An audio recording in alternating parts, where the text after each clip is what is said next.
In the crystalline command center of the Caltharian Empire's flagship, the Eternal Dawn, Grand Admiral Zixtal's bioluminescent patterns flickered with disbelief. The massive vessel that had just appeared at the edge of their territory defied everything the Caltharians thought they knew about human technological progression. The ship was nearly 3 kilometers long, its hull gleaming with an otherworldly black material that seemed to drink in the light of nearby stars. "Impossible," Zixtal whispered, all 4 of their eyes fixed on the holographic display. The humans were supposed to be centuries away from achieving faster-than-light travel. First Commander Renthil's tentacles writhed nervously as she approached. "Grand Admiral, the vessel identifies itself as the UES Prometheus. They're requesting direct communication." The Caltharian Empire had been observing Earth for decades, carefully documenting what they believed to be a primitive species struggling to reach their nearest planetary neighbors. Their stealth satellites had recorded humans celebrating small victories like landing on their moon or sending simple probes to nearby planets. Every analysis, every prediction, every careful calculation had indicated that humanity was at least 2 centuries away from achieving interstellar travel. Yet here they were. When the communication channel opened, the bridge crew fell silent. Commander Diana Torres of the UES Prometheus sat in her command chair, her dark uniform adorned with subtle insignias that the Caltharians' cultural database couldn't identify. Her expression was calm, almost amused, as she regarded the alien bridge crew. "Grand Admiral Zixtal," she said, her words perfectly translated by systems that shouldn't have been able to decode Caltharian language so quickly. "I believe we've caught you by surprise." Zixtal's bioluminescence shifted to formal patterns. "Commander Torres, your presence in Caltharian space is unexpected. Our records indicate your species has not yet achieved." "Your records," Torres interrupted smoothly, "are based on what we wanted you to see. The United Earth Federation has been aware of your observation posts for quite some time. We simply chose to let you maintain your assumptions about us." The implications of that statement sent ripples of color cascading through the Caltharian bridge crew. Their entire intelligence apparatus, their most advanced stealth technology, their careful scientific observations, all had been compromised without them even knowing it. "Impossible," First Commander Renthil whispered. "Our cloaking technology was reverse engineered by our scientists 15 years ago." Torres completed the sentence. "We've been able to detect your observers since then. We simply chose not to reveal this fact. Until now." As if to emphasize her point, the Prometheus's hull rippled, revealing weapon ports that had been completely invisible moments before. The energy readings from those weapons made several Caltharian officers step back involuntarily. They were facing technology that shouldn't exist, wielded by a species that should still be celebrating their first steps into space. "We're transmitting a complete diplomatic packet," Torres continued. "It includes our terms for peaceful contact and cooperation, as well as coordinates of all your surveillance equipment in our space. We expect those to be removed within the next standard day." Zixtal's patterns shifted to emergency frequencies. "You're giving us orders." "We're establishing boundaries," Torres corrected. "Humanity is ready to join the galactic community, but will do so as equals, not as subjects to be studied and categorized." The Prometheus's hull rippled again, this time revealing what appeared to be some form of quantum field generator, technology the Caltharians had only theorized about. The message was clear. Humanity hadn't just caught up to them. In some ways, they had surpassed them. As the communication ended, Zixtal turned to their command staff. "Contact the High Council immediately." And they paused, their patterns showing deep concern. "Begin analyzing everything we thought we knew about humans. Something tells me most of it is wrong." In Earth orbit, aboard the Prometheus, Commander Torres allowed herself a small smile as she watched the Caltharian flagship's frantic communications. Lieutenant James O'Neill, her tactical officer, approached with a datapad. "They're calling in reinforcements," he reported. 3 battle groups within the hour." "Let them." Torres replied, settling back in her chair. It's time they learned that humanity isn't just another species to be observed and eventually absorbed into their empire. We're here to change the game entirely. The Prometheus hung in space, its adaptive hull now completely black, absorbing all light and sensor waves. It was beautiful in its terrifying efficiency, a testament to human ingenuity that had evolved far beyond anyone's expectations. The age of being underestimated was over. Humanity had arrived on the galactic stage, and they had chosen to make an entrance that would never be forgotten. The Caltharian High Council chamber was in chaos. The massive crystalline dome, normally a place of measured debate and careful deliberation, now pulsed with the agitated bioluminescent patterns of 24 of the most powerful beings in the Empire. The holographic display at the center showed the UES Prometheus in all its imposing glory, alongside data streams that seemed to contradict everything they knew about technological progression. High Counselor Vexmar's patterns flashed warning colors as she addressed the emergency session. 4 surveillance outposts have already gone dark. The humans aren't waiting for our response. They're actively dismantling our network. They have no right. Counselor Jartek's tentacles writhed in agitation. We've maintained peace in this sector for millennia. Their actions could destabilize the entire region. The chamber's atmospheric processors struggled to keep up with the biochemical signatures of dozens of agitated Caltharians. Grand Admiral Sixtel stood at the center of the storm, their patterns steady despite the crisis. With respect, counselors, we're missing the larger implications, Sixtel said. The humans didn't just develop advanced technology. They hid it from us. Successfully. For years. A new hologram materialized in the chamber, a message from the Arxur Confederation, one of the Empire's oldest rivals. High Speaker Krulvex's serpentine form towered over the assembly. The Arxur Confederation formally recognizes the United Earth Federation as a sovereign power and extends an offer of alliance. The chamber erupted again. The Arxur were moving faster than anyone had anticipated, already positioning themselves to take advantage of this shift in power. More messages began flooding in from other species and political entities across the sector, each trying to establish their position in what was rapidly becoming a new galactic order. Aboard the Prometheus, Commander Torres reviewed the diplomatic responses with her senior staff. The ship's quantum processors were analyzing patterns in the interstellar communications, revealing the complex web of alliances and rivalries they were now part of. The Arxur are pushing for an immediate alliance, Ambassador Marcus Blackwood noted, his weathered face reflecting decades of diplomatic experience. But their history suggests they're looking for a weapon to use against the Caltharians, not a true partner. And the Caltharians? Torres asked, though she already suspected the answer. Their military mobilization continues, Lieutenant O'Neill reported. 5 more battle groups have joined the first 3. They're establishing a containment formation, but keeping it just loose enough to claim its routine patrol activity. Torres nodded, unsurprised. The Caltharians had maintained their dominion through technological superiority for too long to accept its end gracefully.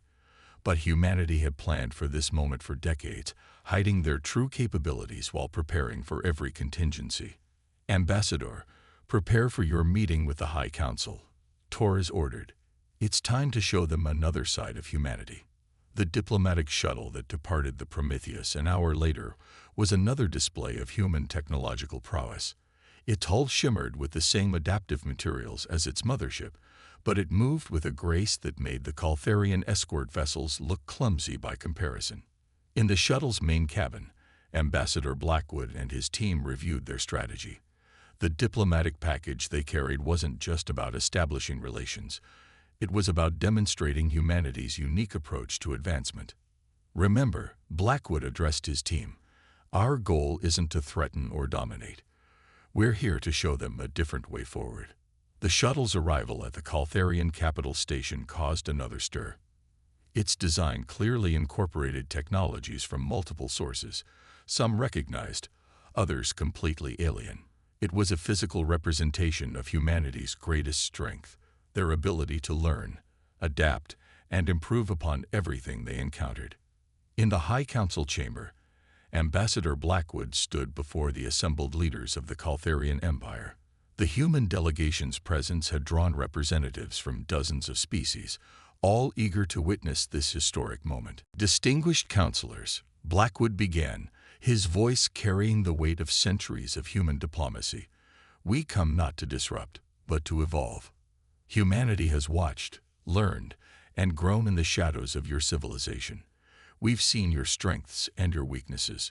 We've studied your successes and your failures. And we've developed something unique, a civilization that combines the best of everything we've observed with our own innovations. As he spoke, holographic displays activated around the chamber, showing technologies that merged Caltharian crystalline computing with human quantum systems, Arxer bioengineering with Earth-born artificial intelligence, and dozens of other hybrid innovations that demonstrated humanity's unique approach to advancement. We can fight if we must, Blackwood continued, but we would rather build something new together. The galaxy is changing. The question is, will you change with it? The chamber fell silent as the implications of his words sank in. Humanity hadn't just caught up to the galactic community. They had reimagined what was possible when different technological approaches were combined in new ways. The age of singular dominion was ending. Whether through cooperation or conflict, a new era of galactic civilization was about to begin. The next 48 hours transformed the political landscape of known space. As diplomatic channels buzzed with activity, the UES Prometheus remained a silent sentinel, its mere presence a reminder of humanity's hidden power. But that silence was about to be broken. Deep in Caltharian space, a patrol fleet led by Commander Yixtal, offspring of the Grand Admiral, detected an anomaly. What began as a routine sensor ghost quickly evolved into their worst nightmare. 3 human vessels materialized from seemingly empty space, their hulls bearing the same adaptive technology as the Prometheus. Multiple human signatures detected. Yixtal's sensor officer reported, their bioluminescent patterns pulsing with alarm. They're everywhere. Our long-range sensors are detecting hundreds of human ships throughout our territory. The revelation sent shockwaves through the Caltharian command structure.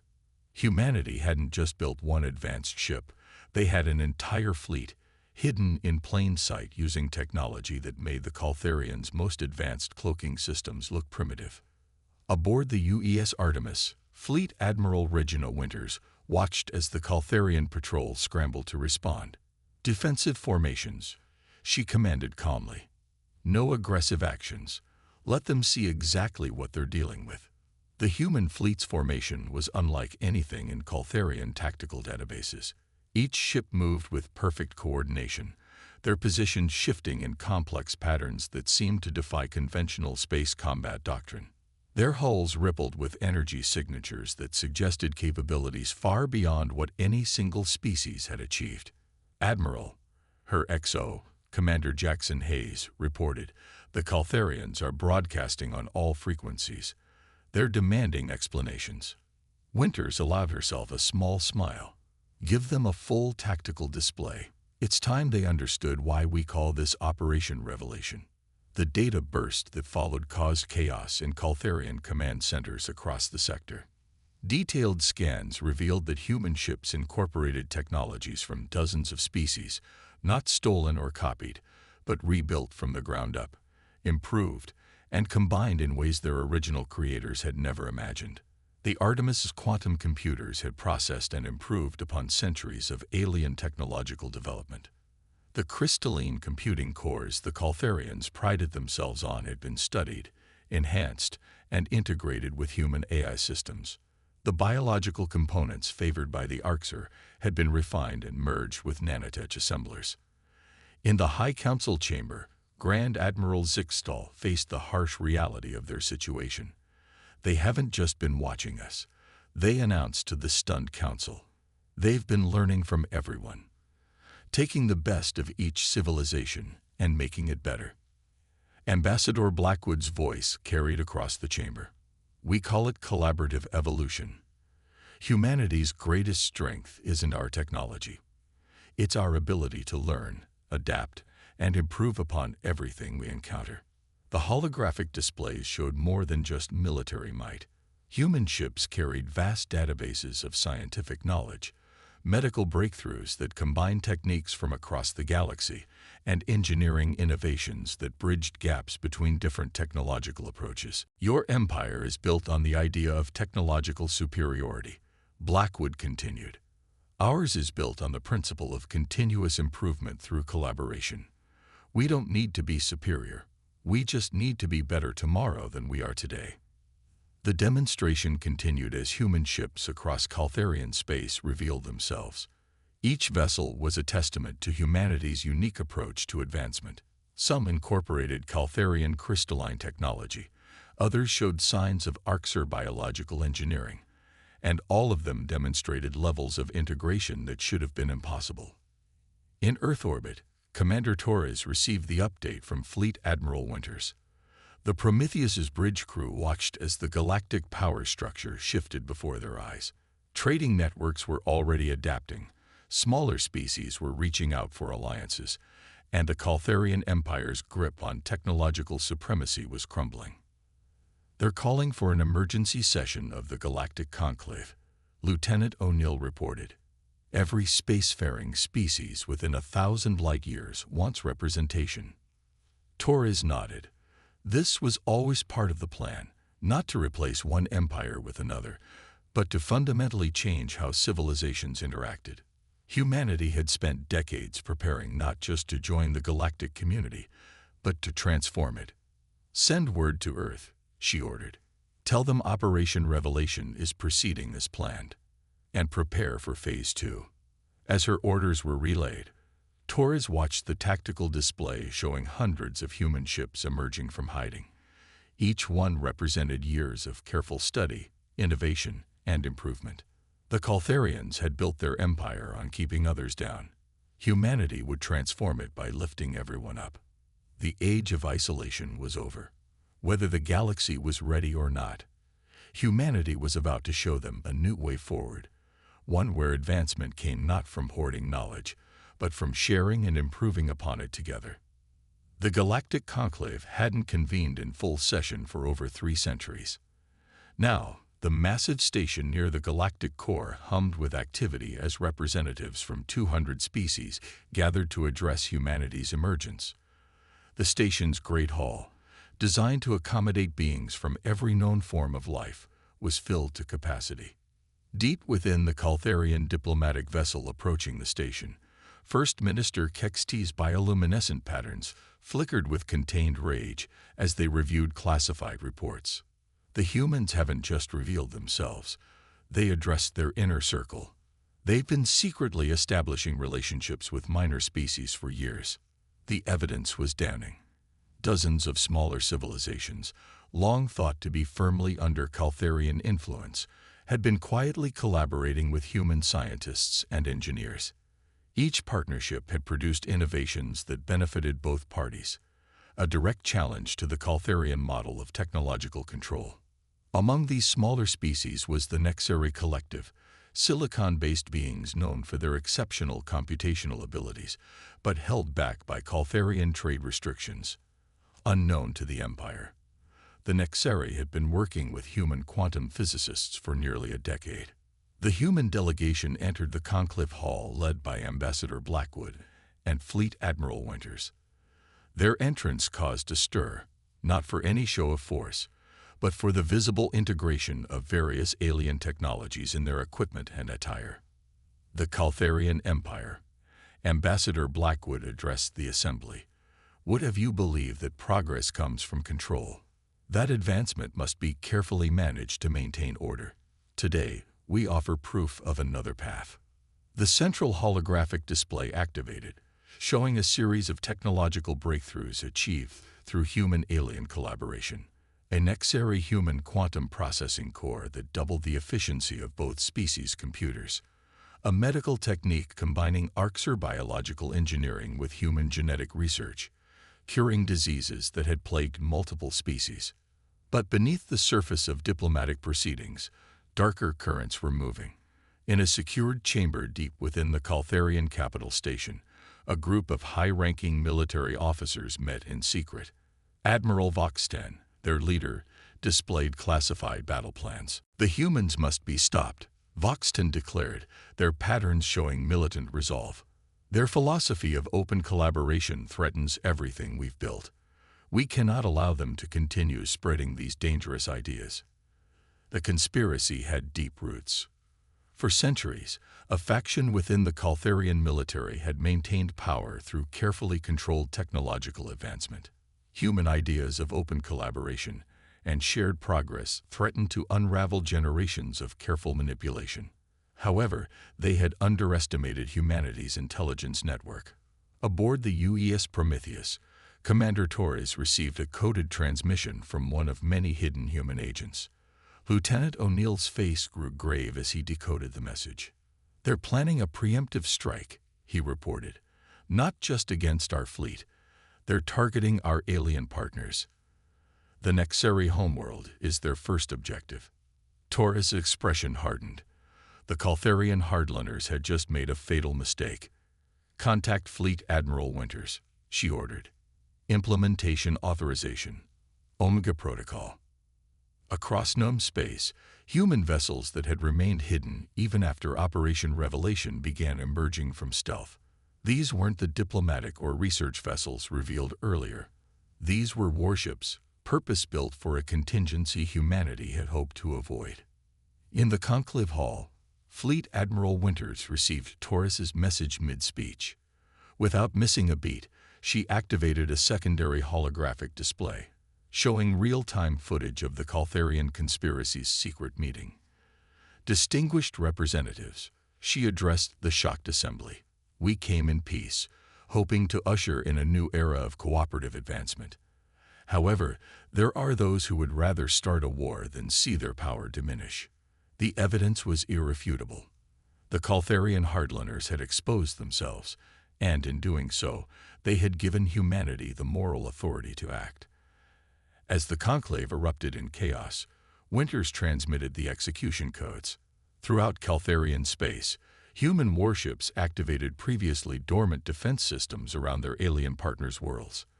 The Nexeri homeworld, far from being vulnerable, was now protected by a shield grid that incorporated both human and Nexeri technology, making it virtually impenetrable. Ambassador Blackwood stepped forward, his voice cutting through the pandemonium. "We didn't come to this conclave seeking permission to exist. We came to offer a choice: adapt to a new age of cooperation, or cling to old ways and be left behind. Those who would choose violence over progress have just revealed themselves." The Caltharian conspiracy had hoped to preserve their power through force. Instead, they had demonstrated exactly why their system needed to change. As human warships moved to neutralize the threat, the galaxy watched, realizing that humanity had planned for every contingency, not to dominate, but to protect the very principle of collaborative progress they championed. The dawn of a new galactic era began not with the thunder of weapons, but with the signing of the Collaborative Progress Accord. In the Great Hall of the Galactic Conclave, representatives from 183 species gathered to formalize what humanity had already proven possible: a framework for shared technological advancement that would benefit all. The Caltharian hardliners' attempted coup had collapsed spectacularly. Their military assets had been neutralized by human countermeasures that seemed to anticipate their every move. More importantly, their actions had exposed the fundamental flaws in their philosophy of controlled progress. Fleet Admiral Winters stood at the ceremony center, watching as Ambassador Blackwood guided the proceedings.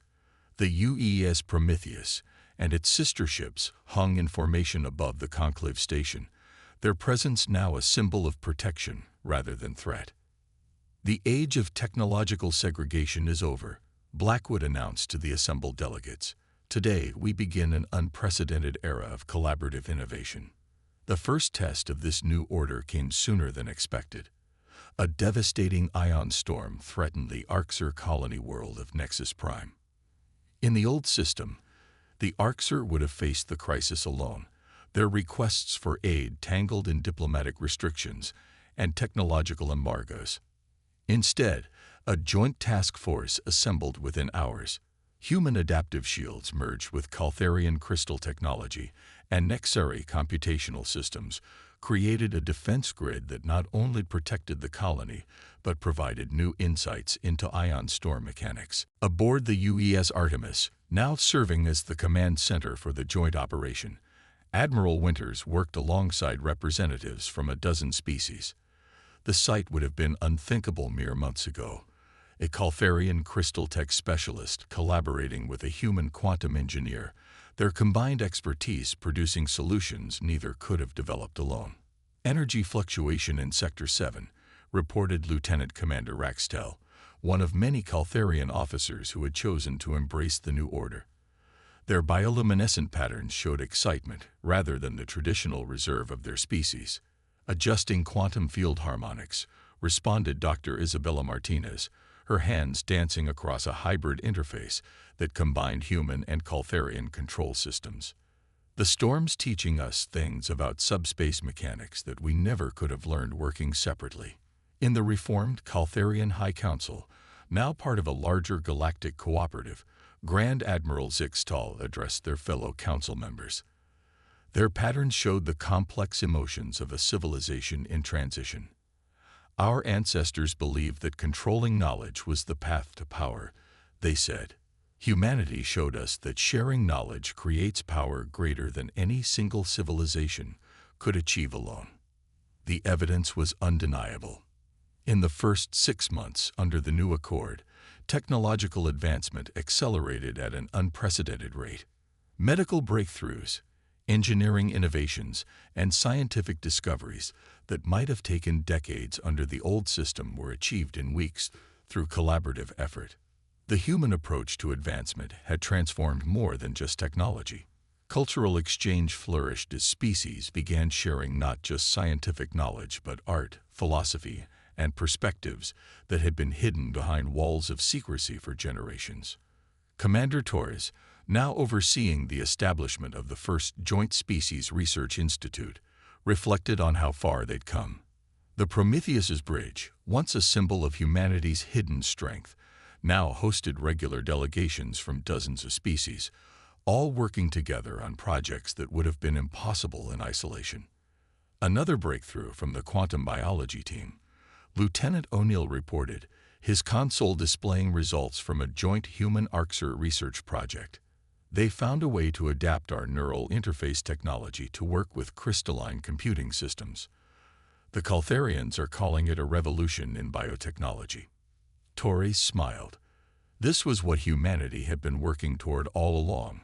Not dominance, but synthesis. The ability to take the best of what each species had developed and combine it in ways that elevated everyone. In Earth orbit, a new structure was taking shape. The Galactic Cooperation Center, its design incorporating architectural elements from every member species. It stood as a physical monument to the new order humanity had helped create. The final piece of Operation Revelation was implemented quietly. Across human space, classified facilities were transformed into joint research centers. The last of humanity's hidden technologies were brought into the light, not as weapons or bargaining chips, but as building blocks for a shared future. Ambassador Blackwood, addressing the first graduating class of the Joint Species Academy, summed up the transformation. We kept our advancement hidden not because we feared others, but because we knew the galaxy wasn't ready for true collaboration. Now, together, we're building something greater than any single civilization could have imagined. The age of isolation was truly over. In its place, a new galactic civilization was emerging, one built not on control and competition, but on the very human principles of adaptation, cooperation, and endless innovation. The stars themselves seemed brighter, illuminating a future where the combined potential of all species could finally be realized.